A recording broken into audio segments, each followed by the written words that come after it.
Make sure you're on the worksheet, exercise 2.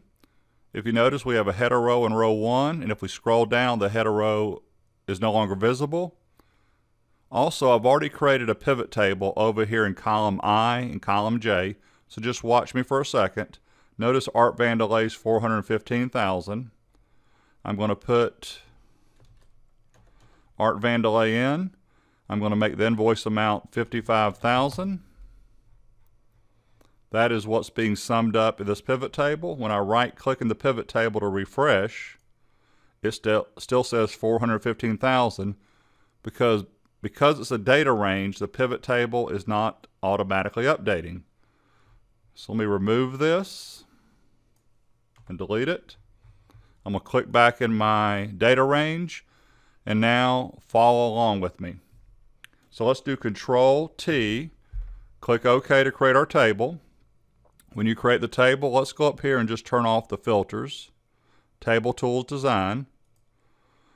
If you notice, the header row has that blue background. Start scrolling down.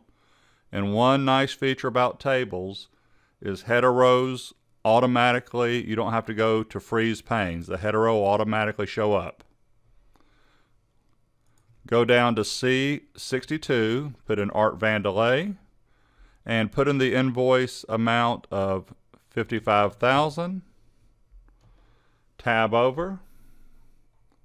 Back in your pivot table, right click, do a refresh, and because we have a table instead of a data range, the pivot table automatically updates.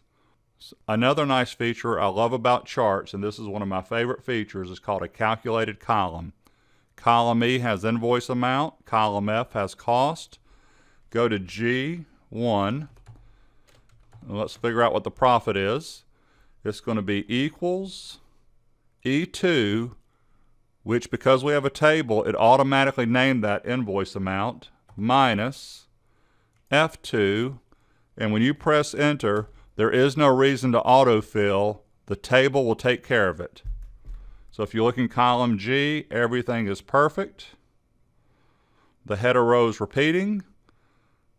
Let's go to row 62 and put in the cost of 52,500. Go to C63. We're going to do Art Vandelay again. 30,000 for the invoice amount, 29,000 for the cost, and AutoFill will continue to keep going in that calculated column.